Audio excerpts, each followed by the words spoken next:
Okay, so we've been talking about animals and primarily we've been talking about working them and carrying them and so on.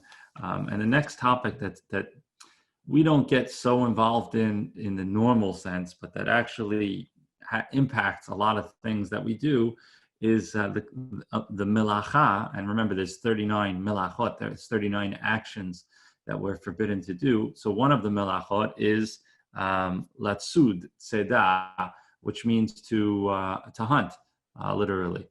And most of us, if I talk about hunting, so we say we're New Yorkers, right? New Yorkers don't really hunt, right? Hunting means, putting on those, camouflage looking clothing or the neon clothing or both, and going out into, the woods and bringing a rifle. But the truth is, there's lots of other ways to hunt. In the days where the Gemara would be talking about it, usually they would be doing it by setting traps. They would set a trap somewhere, to catch a particular animal, whatever it may be, and so on. So that's normally what we think. But the truth is, and that's the melacha, right? Because what was forbidden? Whenever we talk about a melacha, it's a good practice to say, how does this tie back? Because we know that all the melachot, all the things we're not allowed to do on Shabbat that are from the Torah level items, all somehow have to tie back to some action that was undertaken as part of building the Mishkan, right? Some action that was undertaken as part of building the Mishkan. So, like a different example, right? You're not allowed to plant a seed in the ground, right? You're not allowed to plant a seed or a tree or something like that. Why am I not allowed to plant a seed or a tree in the ground? You have to tie it back to something that has to do with the Mishkan, right? So the answer is that in the Mishkan, they needed to have dye, D-Y-E, for the threads that they would use to sew the clothing and the tapestries that made up the Mishkan. So how were those produced? You produce dyes by planting certain seeds in the ground. Those grow. You take them out of the ground, and then you process them in some way, and then they could become clothing dyes. So one of the actions that you were not allowed to do was to plant a seed, and then all the things that go into planting a seed, those are forbidden on Shabbat. That's one area. So for us, what's the problem? Right, the problem is that in the Mishkan there was leather. Right, there were certain things that were made out of leather. Specifically, the covering of the Mishkan, one of the coverings of the Mishkan, was made out of leather. Well, if it was made out of leather, right? So where do you get the leather from? So many of the different functions that go into making something out of leather would be forbidden. So things like skinning an animal, or tanning the material, or scraping the hair off of the skin, or things like that. Those are all different milachot, one of the 39 forbidden items to do on Shabbat. And the first one of them is, well, if you have an animal, you got to get the animal. How do you get the animal? You trap it, right? So that's why trapping an animal is forbidden on Shabbat. It's a long-winded introduction, but I think an important one, because it's important to understand. Sometimes we see the different laws of Shabbat, and we wonder, like, where they get this from, where the rabbis make this up from.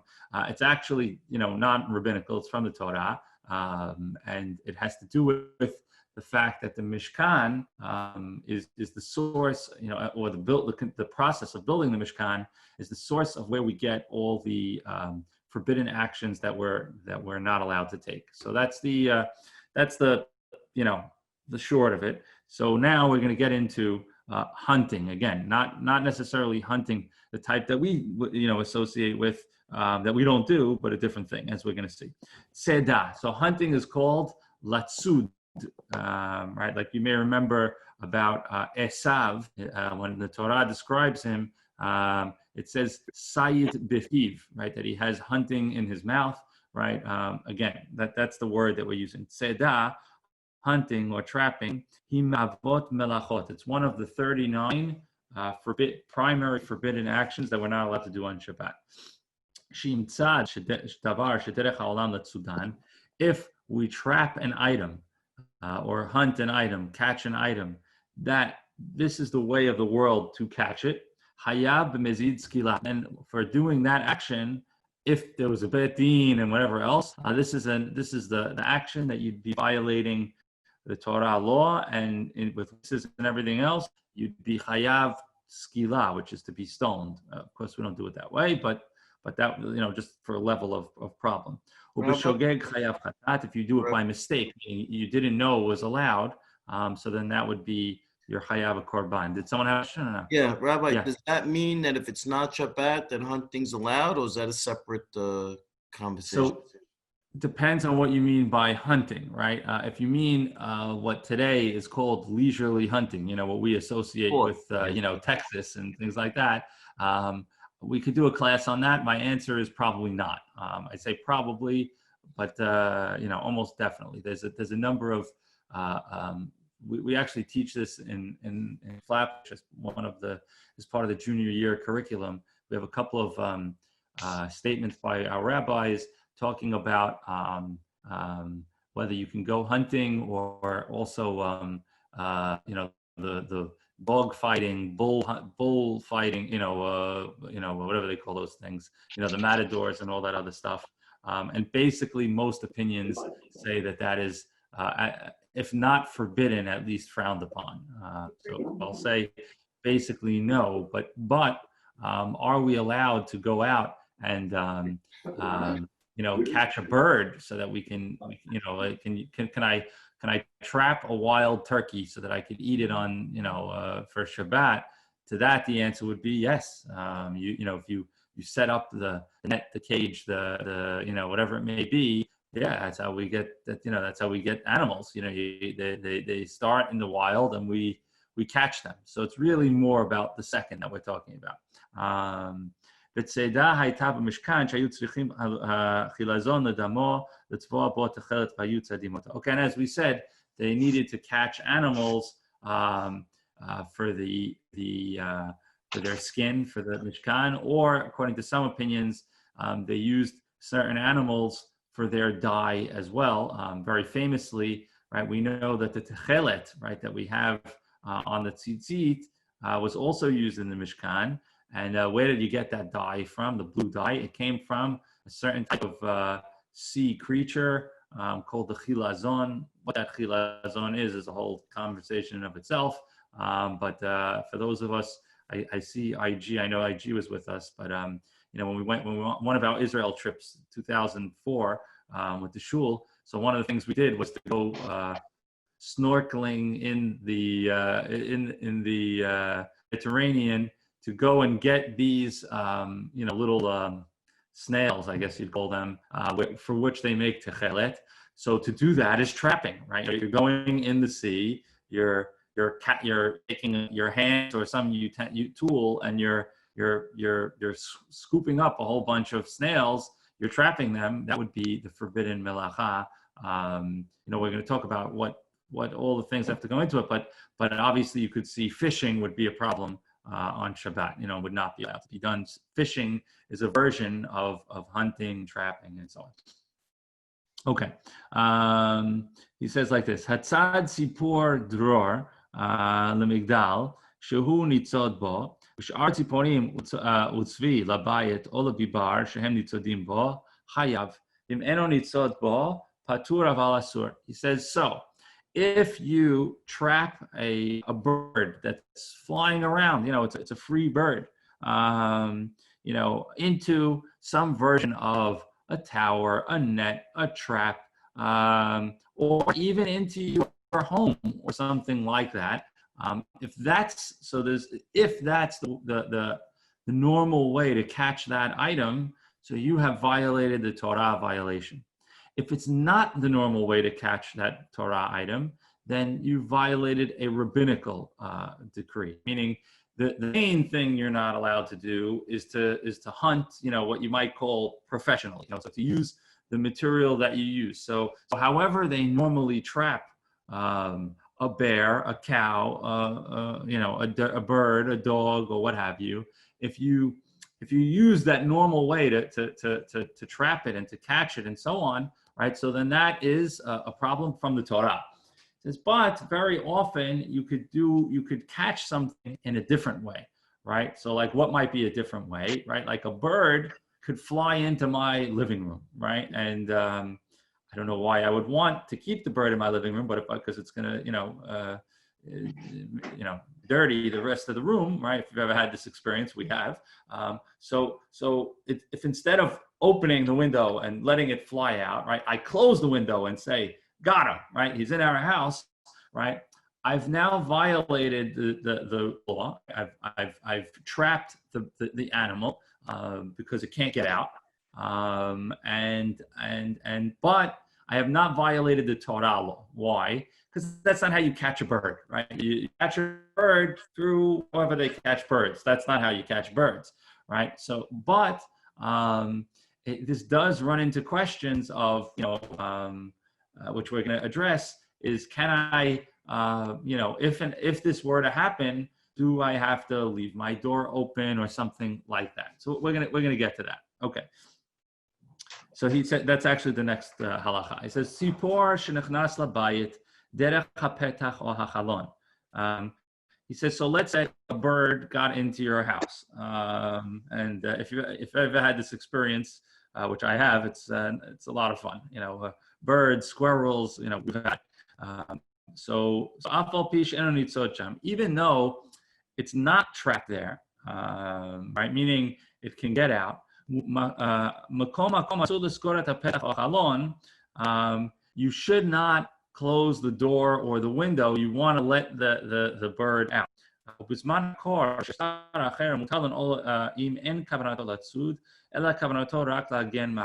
but let's say it's the winter, right? And it's freezing outside, right? And you left the window open for a minute or two, and the bird is not going outside, right? The bird seems to have liked your home and he's staying. And now you're cold, right? And your children are cold and your food is getting cold or whatever. It's freezing, right? So he says in that instance, you are allowed to open the window. You're allowed to leave the window open or even open the window. Close the window, excuse me, because when you're doing that, you're not closing the window to keep the bird inside. You're closing the window to keep the heat inside or the cold outside or whatever it may be, but not for a forbidden purpose. And since this is rabbinical and it's not what you're intending to do, then it's allowed. Okay. He says, but would this be a case of a different kind of animal? If it was a deer or some other animal that, is more of a wild animal, where it's more of a concern in terms of catching this type of thing. There, he would tell you, leave the door open. So I don't know if anyone ever had deer in their house, although in Deal today it's possible. But if you have a deer in the house, leave the door open. So, okay. Rabbi, how does this relate to insects?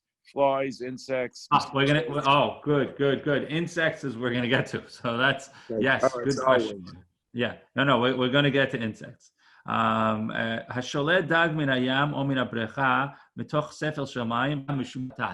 He says to catch a fish in any way from the sea or from a pool in which they raise fish, that is forbidden, right? So it'd be a good question as to whether or not let's say you can't go into a stream, a river, a lake, the ocean, or something like that, and catch fish. That's easy, obvious. Today a lot of fish that we get is actually grown on what they call fish farms. So would you be allowed to take from there? I'd say also from there, probably to take it out of one of their pools, ponds, streams, also forbidden. But let's say I caught a fish yesterday, and in order to keep it alive and well, I put it in a bucket, and then I put that bucket or container in my home, and I'm letting it swim around, and now I want to take it out and cook it. Well, there's problems with cooking it on Shabbat, so I don't know why you would do that, but in theory, that would not be problematic because you already have it caught and trapped and so on. So that wouldn't be a problem. I don't know why I would want to do it. I can't think of anything that would be useful. And then I wonder if it comes into the category of mukseh, which we talked about the other day. But that at least wouldn't be a problem of trapping because it's already trapped, right? We already have the animal. So it's not a problem. Okay. Now, Joe, you talked about insects, right? Joe Hashem, you talked about insects and the like. So not only insects, but also rodents, right? Mice and so on. Asur lahamid b'Shabbat mitzuda latzud ba'achbarim. He says you're not allowed to set up a trap to catch mice, rats, things like that on Shabbat. V'chen asur liftoach hamitzuda lefnei hachatul she'ochal et ha'achbar. He's also, you can't open the trap for the cat so that the cat can eat the mouse. I don't even know what that means, but okay. I don't know what happened, but it's a little task here. But hamitzudahi muktzeh ki hi kli shemelachto leisur. The trap in itself, in of itself, you're not allowed to touch it because the trap is muktzeh. The trap is what's called set aside for non-use on Shabbat. If you have something like we talked about yesterday, like a pen, which its main purpose is for something you're not allowed to do on Shabbat, you're not allowed to lift it. So a trap, like a mouse trap, its main purpose is to do something you're not allowed to do on Shabbat, and therefore you're not allowed to lift it or move it or anything like that. He says, so therefore, let's say on Friday, right, Friday morning, you set up a trap on, and you put it out there, and then overnight you wake up the next morning and you see, they got Mickey in the trap, right? You cannot take that mouse out from the trap until after Shabbat. I would say that given that I don't remember if he says it here, but if you find that situation and you have a housekeeper or a non-Jewish person who could come and get rid of it, you can do that because you're Rabbi, how about if you don't take it out of the trap? You take the trap and the mouse and you put it in the garbage. You're on the street. You can't do that. You can have a non-Jew do that, but you cannot do that. You don't take it out of the trap. Allowed. The whole package. You are not allowed to touch the trap even of itself. You're not allowed to touch the animal. You're not allowed to touch the animal in the trap. So the whole thing is off limits for you. So the best you do is to have a non-Jewish person. If you don't have a non-Jewish person, the other thing I would say you could do, which is tricky, but I guess it could theoretically be done, is you could move it in a very indirect way, right? Like you could kind of kick it, or push it along with your foot, but you cannot lift up the trap and dispose of it, take it and put it in the garbage, either in your house or outside the house. What you would be able to do would be kind of like to nudge it along with your foot or something like that. Of course, I'd wonder if doing so would let the animal out or whatever. But can you use a broom? But you might be able to do it in that indirect sort of way. Rabbi, can you treat it as a health hazard? If it's a health hazard for real, it's a good question. If it's a real health hazard, I guess there's what to talk about, and we might have a different law, but it's generally not a health hazard if it's just sitting there, right? If it's not doing anything or whatever. Yeah. If not, again, the best things to do. Listen, if I have a mouse caught in my trap, I'm not interested in touching it anyway, right? This is why we pay the housekeeper, right? So that's how I look at it, so that's my best alternative. The second best alternative is for me to touch it directly. If I'm concerned, if I'm concerned, it's going to get out and I can't do some other way, right? Mm-hmm. So then I'm going to tell you, go ahead, take care of it, because that's what you're not hunting, you're not whatever, you're just shooing it out anyway. So kish it and get rid of it. But that would be option 3. Option 1, goy. Option 2, indirect action. Option 3, no, 1 and 2 don't work. They're not available to you, or it won't work. So then I would say do what we just said. Okay. All right. I'll say this. Shalom bayit. Okay. That's when you're trapped.